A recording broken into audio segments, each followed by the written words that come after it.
Bismillahirrahmanirrahim. Assalamualaikum warahmatullahi taala wabarakatuh. Saya Muhammad Syarimi bin Syarudin dari kelas PDPP Pendidikan Islam 3 akan membentangkan tentang perkembangan sistem pendidikan di Malaysia. Nama pensyarah saya ialah Encik Muhammad Daud bin Abu Yamin.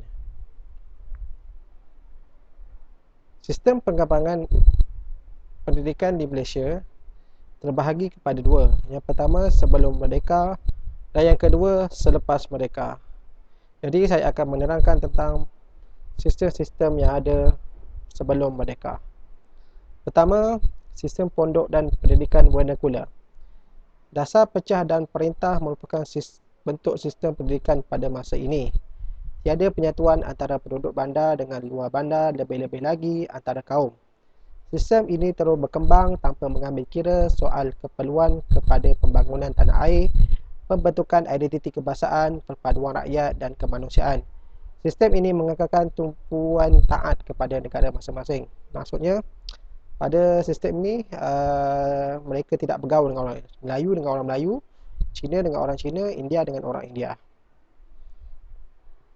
Laporan Cheesman 1946. Laporan ini disediakan oleh Mr. H.R. Cheesman, iaitu Timbalan Pengarah Pendidikan pada tahun 1946. Tujuan laporan ini dibentuk ialah membentuk satu laporan tentang kurikulum sekolah Inggeris dan vernacular. Cadangan beliau: pertama, pendidikan peringkat rendah asas secara percuma dalam semua bahasa pengantar. Kedua, pendidikan peringkat menengah iaitu sekolah pertengahan dan tinggi. Dan yang ketiga, bahasa Inggeris merupakan bahasa mata pelajaran yang wajib di semua sekolah vernacular. Seterusnya, laporan Barnes 1950 dipengerusikan oleh Encik L.J. Barnes. Tujuannya ialah menyelidik dan memperbaiki pendidikan bagi orang Melayu. Cadangannya ialah menubuhkan sekolah-sekolah dua bahasa, iaitu bahasa Inggeris dan bahasa Melayu sebagai bahasa pengantar, dan sekolah vernacular iaitu sekolah Melayu, sekolah Cina dan sekolah Tamil ditukarkan secara beransur-ansur kepada sekolah kebangsaan. Dan yang terakhir, pengajaran agama menggantikan pengajaran Jawi di sekolah. Seterusnya, laporan Fenwu 1951. Laporan ini diketuai oleh Dr. Fen dan Profesor Dr. Woon Teh Yao yang bekerja dengan Pertubuhan Bangsa-Bangsa Bersatu PBB. Laporan ini wujud kerana penolakan bangsa Cina terhadap sekolah bersepadu. Mereka takut kebudayaan dan identiti mereka akan lenyap dan hilang, maksudnya identiti orang Cina tersebut. Jadi mereka bercadang ialah sekolah vernacular iaitu sekolah Cina, sekolah Tamil dan sekolah Melayu dibenarkan beroperasi tetapi menggunakan tiga bahasa iaitu bahasa Melayu, bahasa Cina dan bahasa Tamil, dan bahasa kebangsaan juga diadakan. Seterusnya, Ordinal Pelajaran 1952. Ordinal ini mengkaji cadangan-cadangan laporan Barnes dan laporan Fenwu serta mencari satu kompromi atau jalan tengah yang terbaik. Cadangannya ialah: pertama, sistem pendidikan sekolah kebangsaan dilaksanakan melalui pengenalan bahasa Inggeris secara beransur-ansur di sekolah Melayu. Yang kedua, bahasa Melayu dan bahasa Inggeris juga mula dikuatkuasakan di sekolah Cina dan Tamil. Ketiga, sekolah jenis kebangsaan iaitu sekolah Inggeris dikekalkan. Yang keempat, pendidikan agama Islam, agama diadakan pada waktu persekolahan untuk murid beragama Islam. Dan yang kelima, sekolah vocational diperkembangkan. Seterusnya, laporan Razak. Laporan Razak dipengerusikan oleh Datuk Abdul Razak Hussein, iaitu Menteri Pendidikan pada masa itu. Tujuannya ialah menyemak dasar pendidikan Persekutuan Tanah Melayu dan bina satu sistem pendidikan kebangsaan. Yang kedua, mengkaji semula struktur pendidikan negara. Jadi cadangan beliau ialah bahasa kebangsaan sebagai bahasa mengantar, dan yang kedua, satu jenis kurikulum dan peperiksaan sekolah yang sama, berpusatkan dan bercorak kebangsaan. Maksudnya dia nak selaraskan sistem pendidikan yang ada dekat Tanah Melayu pada masa ini. Jadi kita teruskan dengan perkembangan sistem pendidikan di Malaysia selepas merdeka. Pertama, Penyata Rahman Talib.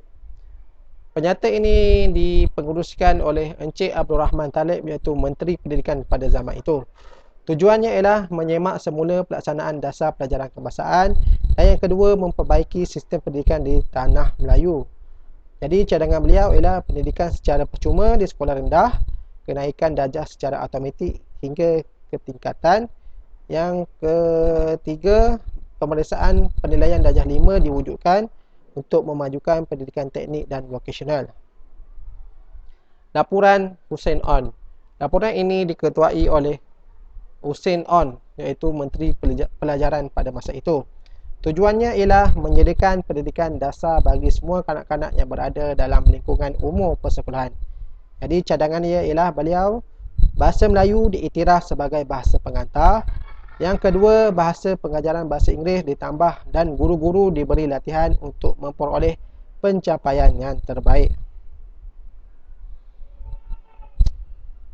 Seterusnya, laporan kabinet. Laporan kabinet ini dipengerusikan oleh Tun Dr. Mahathir Mohamad, iaitu Menteri Pendidikan pada masa itu. Tujuannya ialah mengkaji semua matlamat dan kesan sistem pendidikan sekarang, termasuk kurikulum dalam rangka dasar pelajaran kebangsaan yang wujud dengan tujuan untuk memastikan bahawa keperluan tenaga rakyat dapat dipenuhi sama ada dari jangka pendek maupun jangka panjang, dan memastikan sistem belajar itu dapat memenuhi matlamat negara ke arah melahirkan masyarakat yang bersepadu, berdisiplin dan terlatih. Jadi cadangan beliau ialah pertama, memberi tumpuan kepada pendidikan asas iaitu 3M, menulis, membaca dan mengira. Yang kedua, kedudukan bahasa Inggeris sebagai bahasa kedua dikekalkan. Yang pertama bahasa Melayu dan yang kedua bahasa Inggeris. Dan yang ketiga, fokus diberi kepada pendidikan kerohanian yang kukuh dan unsur-unsur disiplin yang tinggi. Seterusnya kita pergi kepada Akta Pendidikan 1996. Ia dikenali juga sebagai Rang Undang-Undang Pendidikan. Tujuan akta ini diwujudkan pertama untuk memantapkan lagi sistem pendidikan kebangsaan bagi generasi muda agar sejajar dengan aspirasi negara yang untuk menjadikan Malaysia sebagai pusat kecemerlangan pendidikan yang bermutu tinggi. Yang kedua, untuk menggariskan perundangan yang berkaitan dengan bidang-bidang pendidikan semua tahap persekolahan bermula dari pra, sekolah hingga pendidikan tinggi, semua kategori sekolah iaitu sekolah kerajaan, sekolah bantuan kerajaan dan sekolah swasta. Yang terakhir, status bahasa kebangsaan dijadikan bahasa pengantar utama dalam sistem pendidikan kebangsaan. Yang seterusnya ialah dasar pendidikan kebangsaan. Tujuan dasar ini diwujudkan ialah membangunkan sistem pendidikan yang berkualiti dan bertaraf dunia bagi memperkembangkan potensi individu sepenuhnya. Matlamat pendidikan kebangsaan ialah pertama, melahirkan bangsa Malaysia yang bersifat taat, setia dan bersatu padu. Yang kedua, melahirkan warga Malaysia yang berilmu, beriman, berakhlak mulia, berketerampilan dan sejahtera. Dan yang ketiga, menyediakan sumber tenaga manusia untuk keperluan dan pembangunan negara. Seterusnya, pengajaran matematik dan sains dalam bahasa Inggeris.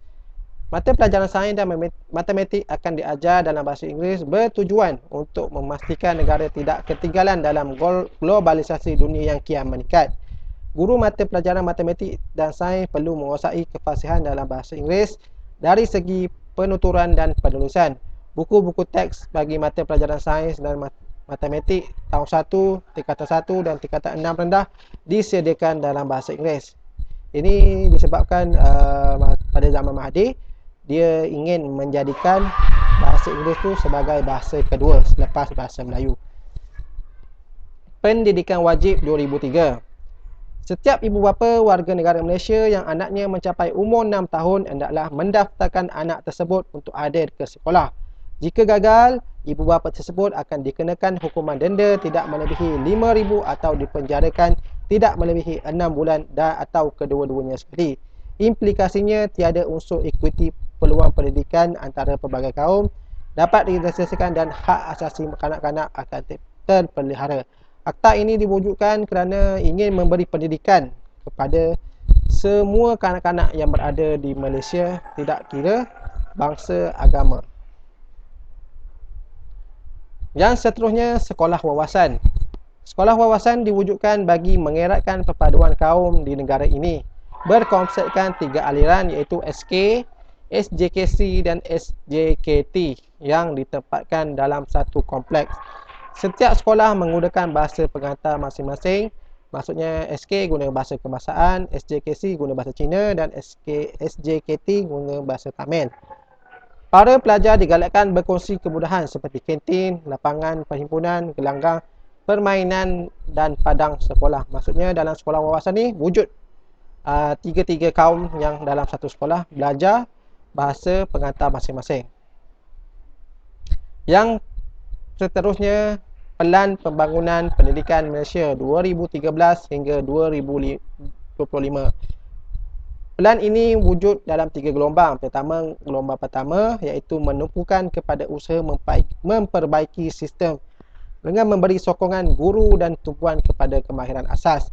Pada gelombang kedua 2016 hingga 2020 mempercepatkan penambahbaikan sistem, dan yang kita berada sekarang ialah gelombang yang ketiga ke arah kecemerlangan menerusi operasi yang lebih fleksibel.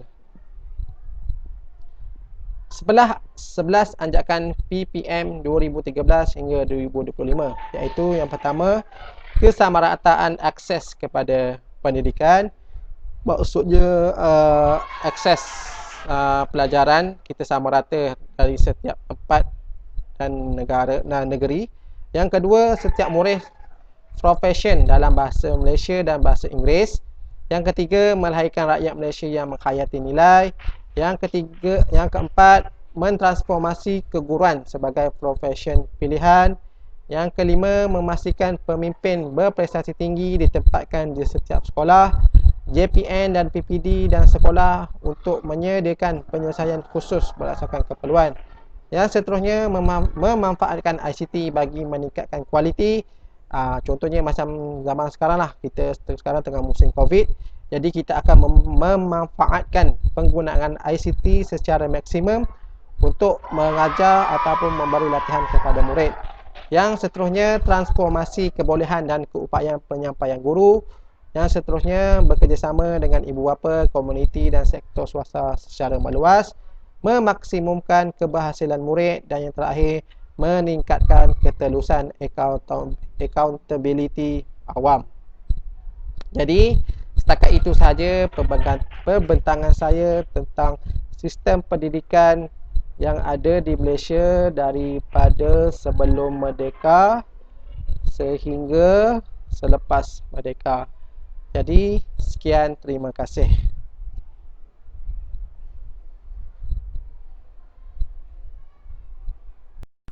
Bismillahirrahmanirrahim. Assalamualaikum warahmatullahi wabarakatuh. Nama Muhammad Uwais Al-Qarni bin Zaizi. Nombor giliran 202012240052. Nama pensyarah Encik Muhammad Daud bin Abu Yamin. Subjek Falsafah Pendidikan EDU 2072 akan membentangkan tajuk Perkembangan Sistem Pendidikan Malaysia dan Falsafah Pendidikan Kebangsaan. Pada yang pertama, kita melihat kepada falsafah pendidikan kebangsaan. Falsafah pendidikan kebangsaan ialah satu falsafah yang mana di atasnya dibina ataupun terbinalah sistem pendidikan kita.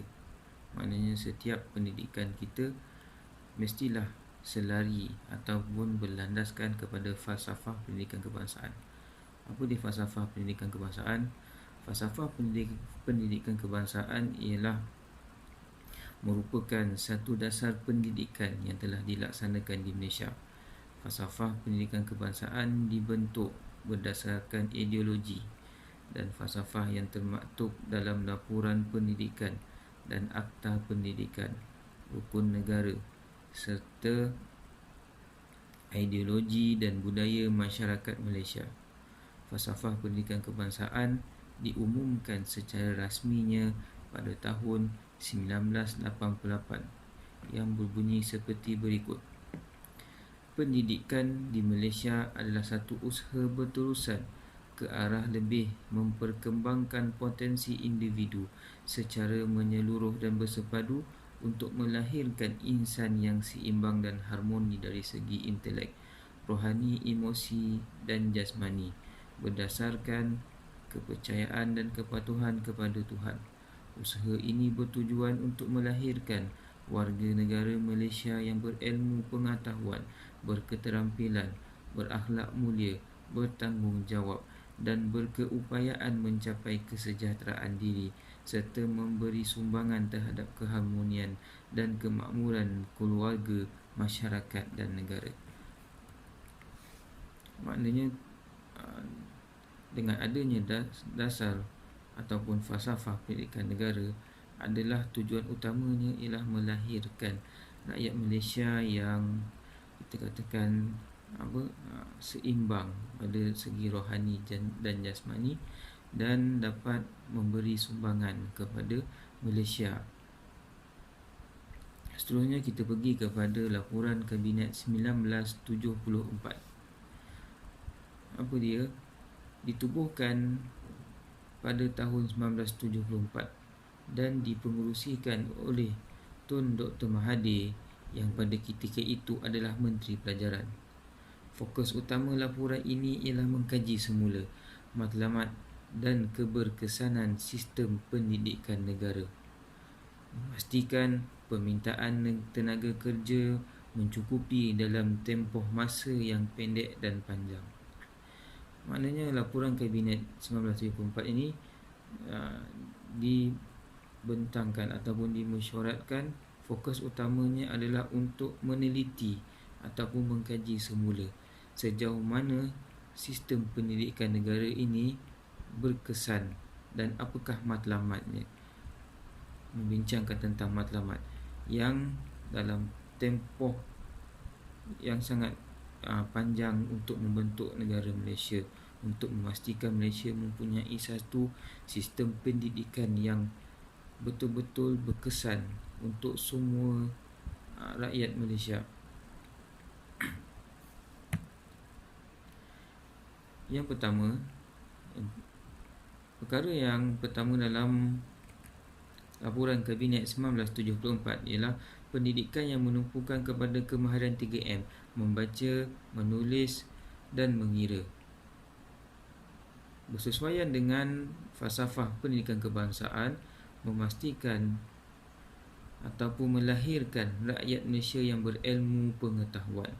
Maknanya setiap rakyat Malaysia mesti menguasai 3 kemahiran ini. Kerana dengan 3 kemahiran ini akan membantu dan kemahiran asas kepada mereka untuk meneruskan kehidupan. Maknanya nak tak nak orang Malaysia ni mesti pandai tahu membaca, menulis dan mengira. Yang kedua adalah kenaikan darjah secara automatik, memastikan pelajar terus mendapat pendidikan dan tidak berhenti dari sekolah kerana faktor tidak lurus, selari dengan falsafah pendidikan kebangsaan iaitu pendidikan satu usaha berterusan. Dan yang ketiga, bahasa Melayu sebagai mata pelajaran wajib dalam peperiksaan. Setiap peringkat ujian yang dilakukan di sekolah, calon mesti mengambil peperiksaan bahasa Melayu kerana ingin menjadikan bahasa Melayu pengukuh perpaduan, selari dengan falsafah pendidikan kebangsaan iaitu keharmonian dan kemakmuran masyarakat dan negara. Subjek bahasa Melayu mesti diambil dalam setiap peperiksaan dan kerajaan ketika itu ingin menggunakan bahasa Melayu sebagai pengukuh kepada perpaduan di antara kaum. Yang seterusnya, subjek agama Islam adalah wajib bagi semua murid yang beragama Islam, selari dengan falsafah pendidikan kebangsaan iaitu kepercayaan dan kepatuhan kepada Tuhan. Maknanya setiap rakyat Malaysia yang beragama Islam akan diberi ataupun akan disediakan dengan pelajaran agama selari dengan falsafah pendidikan kebangsaan iaitu masyarakat yang mempunyai kepercayaan dan kepatuhan kepada Tuhan.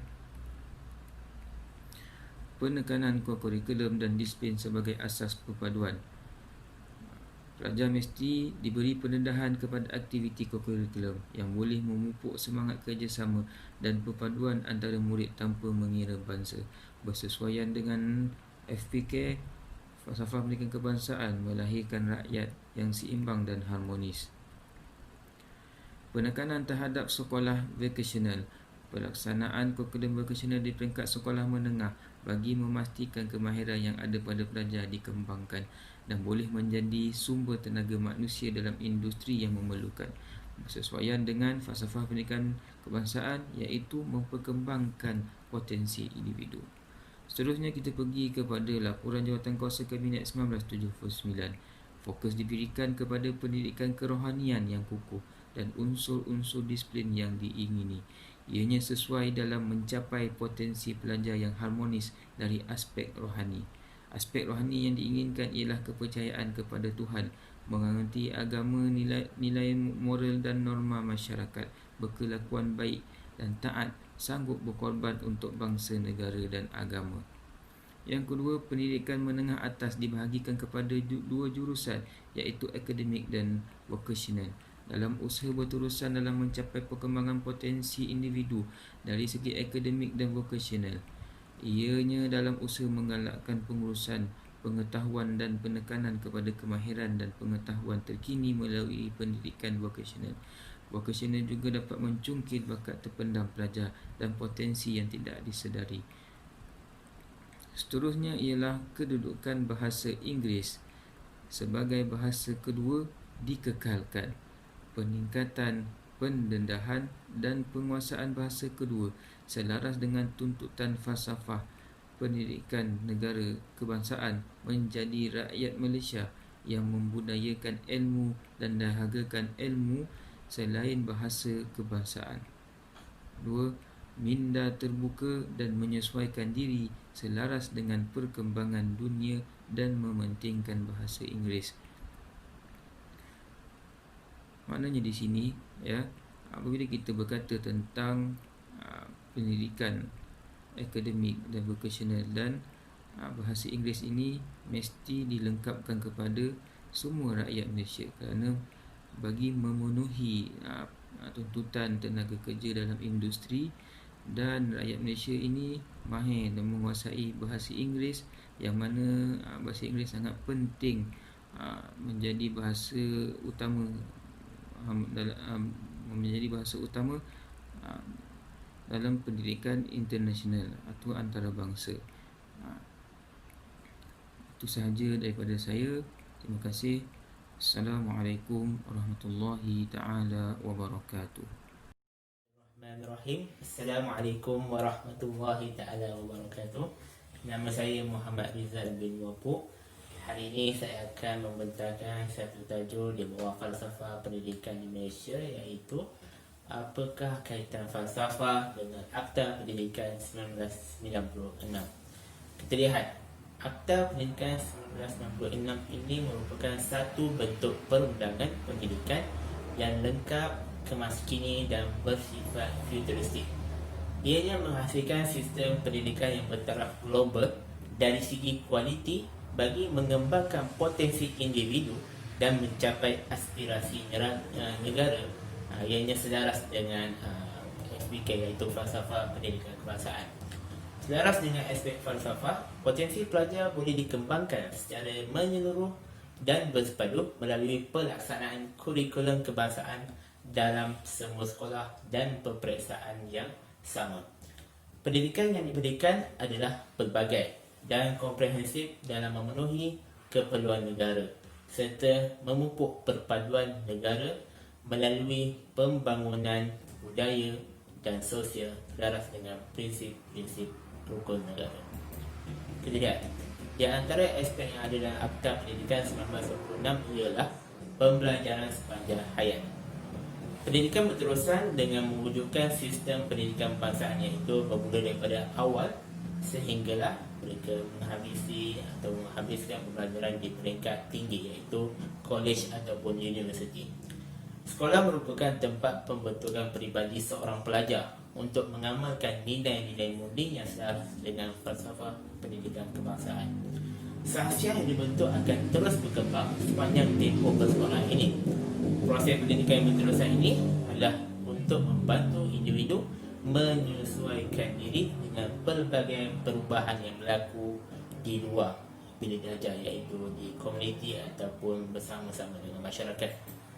Kita lihat pula di antara aspek yang ada yang kedua ialah membudayakan pendidikan sains dan teknologi. Pendidikan teknik akan ditingkatkan lagi di sekolah menengah teknik dan politeknik untuk membudayakan pendidikan sains dan teknologi. Ianya selaras dengan peredaran zaman yang kini memberikan penekanan kepada sains dan teknologi. Sejajar dengan aspek berpandangan progresif dan saintifik, kita tidak akan ketinggalan dari segi profesional apabila kita membudayakan pendidikan sains dan teknologi. Dalam Akta Pendidikan 1996 juga, pendidikan Islam telah dijadikan sebagai subjek teras. Kita lihat bagaimanakah pendidikan Islam ni akan memberi kaitan, memberi kesan dalam falsafah pendidikan kebangsaan. Kita dapat bahagikan pendidikan Islam kepada 4 bahagian, iaitu melalui ilmu pengetahuan, iaitu intelek. Amat penting bagi individu ini memiliki ilmu pengetahuan tentang Allah yang bersumberkan kepada Al-Quran dan Sunnah. Kemudian kita bolehlah mengaitkan pendidikan Islam ni dengan sudut jasmani, iaitu kesihatan diri. Ianya membiasakan murid dengan kebersihan, kesucian dan keikhlasan serta amalan-amalan yang mulia. Manakala dari sudut emosi pula, kita bolehlah mendidik pelajar ini dengan saksian yang baik, iaitu dengan menjaga keharmonian negara, dengan mematuhi perlembagaan dan peraturan negara yang memperuntukkan agama Islam sebagai agama rasmi. Kita juga dapat mendidik murid supaya berakhlak mulia. Dari segi aspek rohani pula, kita perlu mendidik pelajar ini kepada kepercayaan kepada Tuhan. Manusia harus menyedari bahawa mereka ini diwujudkan untuk memakmurkan alam dan mengikut ajaran-ajaran agama. Melalui pelan induk pembangunan pendidikan pula, kita akan dapat lihat bagaimanakah falsafah pendidikan ini ada kaitan dengan pelan induk pembangunan pendidikan. Antara aspek-aspeknya ialah aspek yang pertama, membina negara bangsa. Dalam aspek ini kita dapat menyemarakkan semangat cintakan negara selaras dengan falsafah pendidikan kebangsaan yang menggariskan mengenai pendidikan dapat membina perpaduan antara kaum dan memunculkan perasaan kasih sayang antara anggota masyarakat, saling bertoleransi dan memupuk amalan hormat menghormati. Dalam aspek yang kedua pula, kita dapat membangunkan modal insan. Ianya selaras dengan kehendak falsafah pendidikan kebangsaan dalam mengembangkan potensi diri, iaitu potensi pelajar melalui kemahiran komunikasi dan kebolehan ICT. Ianya memang keperluan pada zaman kini. Modal insan yang ingin dilahirkan akhirnya berupaya untuk berfikiran kreatif dan kritis. Mereka juga akan mempunyai ketahanan serta kebolehan untuk berhadapan dengan persekitaran dunia global yang saling berubah-ubah. Jadi kalau kita lihat sekarang ini, kalau tiada teknologi, tiada ICT, pelajar akan mundur, tidak dapat mengikuti pelajaran dengan lebih berkesan. Ini yang penting untuk memiliki kemahiran komunikasi dan kebolehan ICT. Aspek yang ketiga pula ialah memperkasakan sekolah kebangsaan. Tapak untuk menyemai serta memupuk perpaduan di antara kaum ini adalah bermula daripada peringkat awal lagi, iaitu peringkat persekolahan. Warga negara Malaysia yang berupayaan untuk mencapai kesejahteraan diri dengan mewujudkan perhubungan baik dengan orang lain. Inilah kita dapat memperkasakan sekolah kebangsaan. Aspek yang keempat ialah kita dapat merapatkan lagi jurang pendidikan, iaitu dengan mengembangkan potensi intelek melalui 3M. Seterusnya, selaras dengan penekanan dalam falsafah pendidikan kebangsaan ini, kita dapat memastikan penggunaan teknologi diperluaskan ke semua sekolah. Jadi walaupun sekolah itu ada di pedalaman ataupun di luar bandar ataupun bandar, mereka perlu dibekalkan dengan teknologi untuk merapatkan jurang pendidikan pelajar luar bandar dan bandar. Seterusnya, aspek memartabatkan profesion perguruan. Ianya selaras dengan falsafah pendidikan guru yang menekankan tentang matlamat mengembangkan potensi guru secara seimbang dan bersepadu dari segi rohani, emosi, intelek dan jasmani. Guru-guru ini perlulah ada keempat-empat ini, iaitu rohani, emosi, intelek dan jasmani, untuk memastikan mereka dapat melahirkan pelajar yang lebih berguna atau lebih berkebolehan dari segi rohani, emosi, intelek dan jasmani. Guru juga harus kreatif dan inovatif untuk menjadikan sistem penyampaian mereka, iaitu sistem penyampaian pengajaran pembelajaran mereka menjadi lebih efektif, menarik dan menyeronok. Kalau guru itu tidak memiliki kebolehan ICT, mungkin pelajarnya akan kurang minat untuk mendengar apa yang dikatakan oleh guru itu. Jadi dalam situasi ini, guru perlu mencari atau guru perlu memahirkan dirinya dengan pelbagai kemahiran untuk memastikan pembelajaran atau pengajaran pembelajaran itu lebih kreatif dan diminati oleh murid. Melalui aspek yang keenam ialah kita dapat melonjakkan kecemerlangan institusi pendidikan. Perubahan kemudahan-kemudahan yang ada, kita perlu ubah semua kemudahan-kemudahan ini untuk memastikan pelajar-pelajar mendapat peluang untuk mengembangkan potensi mereka dari segi emosi, dari segi intelek, dari segi rohani dan jasmani secara menyeluruh dan bersepadu. Ini penting. Kalau kita setakat mengajar saja, tidak ada kemudahan, ia juga akan menjadi masalah pada pelajar dan guru. Kita kena pastikan perubahan ini mesti ada perubahan kemudahan di setiap sekolah, untuk memastikan tidak ada pelajar yang tertinggal dari segi pembangunan intelek, rohani, emosi dan jasmani secara menyeluruh. Kemudian budaya-budaya sekolah yang kondusif juga adalah untuk melahirkan pelajar yang mencintakan ilmu, dan seterusnya mereka dapat membudayakan budaya membaca. Ianya penting. Kalau kita dah ada kemudahan, contohnya kemudahan perpustakaan, kemudahan buku, kemudahan teknologi, dalam masa ini juga, dalam situasi ini juga, kita dapat membina pelajar atau melahirkan pelajar yang mencintakan ilmu, dan seterusnya mereka dapat membentuk budaya membaca dalam kalangan pelajar di sekolah ataupun di luar sekolah. Itu sahaja daripada saya pada hari ini. Saya mengharapkan tangan pada kali ini dapat menarik minat, dapat memberikan manfaat kepada orang-orang yang mendengar. Sekian, terima kasih.